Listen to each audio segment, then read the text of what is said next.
Hello, আসসালামু আলাইকুম। আমি সিথি। তো আজকে আমি রান্না করেছি গরুর বিরিয়ানি। তো চলুন দেখে আসি কীভাবে রান্না করলাম। তো প্রথমে আমি একটা কড়াইয়ে তেল দিয়ে দিয়েছি। তো এই তেলে আমি প্রথমে আলুগুলো ভেজে নেব। আমি আলুটা ভালো মতো ধুয়ে নিয়েছি কেটে। তারপরে এখানে একটু হলুদের গুঁড়ো আর একটু সামান্য লবণ দিয়ে আলুটাকে ভালো মতো ভেজে নেব, যেন খুব কড়া করব না, হালকা বাদামি কালারের মতো করে নেব। তো এটা হালকা ভাজা হয়ে গেলে আমি এটাকে একটু একটু করে তুলে নেব। তো তারপর আলুটা আমার ভাজা হয়ে গেছে। তারপরে আলুটা তুলে নিয়ে আমি এখানে পেঁয়াজ বেরেস্তার জন্য দিয়ে দিয়েছি। তো পেঁয়াজটা বেরেস্তা করতে হবে একদম বাদামি কালার, যেন এটা একদম বাদামি না হওয়া পর্যন্ত এটাকে নামানো যাবে না, বেরেস্তা হবে না। তো আমি বেরেস্তাটা তুলে নিয়েছি। তারপর চলে আসলাম মাংস ম্যারিনেশনে। তো মাংসটাকে ভালো মতো ধুয়ে আমি পানিটা ঝরিয়ে নিয়ে এতে এক একে করে 3 টেবিল চামচ পেঁয়াজ বাটা, 2 টেবিল চামচ আদা ও রসুন বাটা দিয়েছি, সামান্য দিয়েছি হলুদের গুঁড়া, 2 চামচ দিয়েছি মরিচের গুঁড়া এবং ধনিয়া ও জিরা গুঁড়া দিয়ে দিয়েছি। তারপর আমি এখানে একটু লবণ দিব। তো লবণটা পরিমাণ মতো দিতে হবে।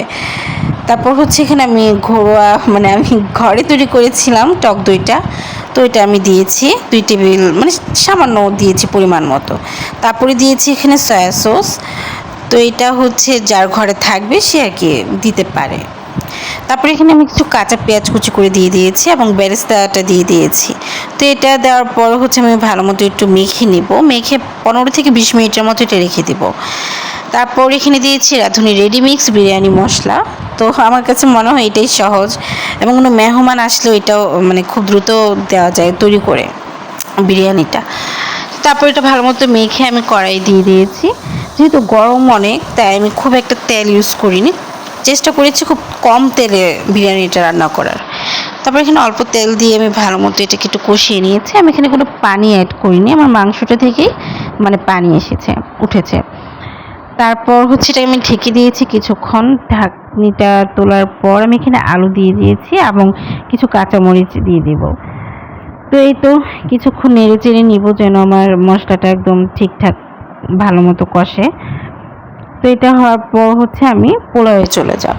তো পোলাওয়ের জন্য আমি একটা ডেকচি ভালো মতো ধুয়ে নিয়েছি এবং এখানে সামান্য পরিমাণে তেল দিয়ে দিয়েছি এবং তার উপরে একটু 2 টেবিল চামচ পেঁয়াজ বাটা এবং 1 টেবিল চামচের মতো আদা বাটা দিয়েছি। আমার মনে হয় এটা দিলে পোলাওয়ের টেস্টটা বাড়ে।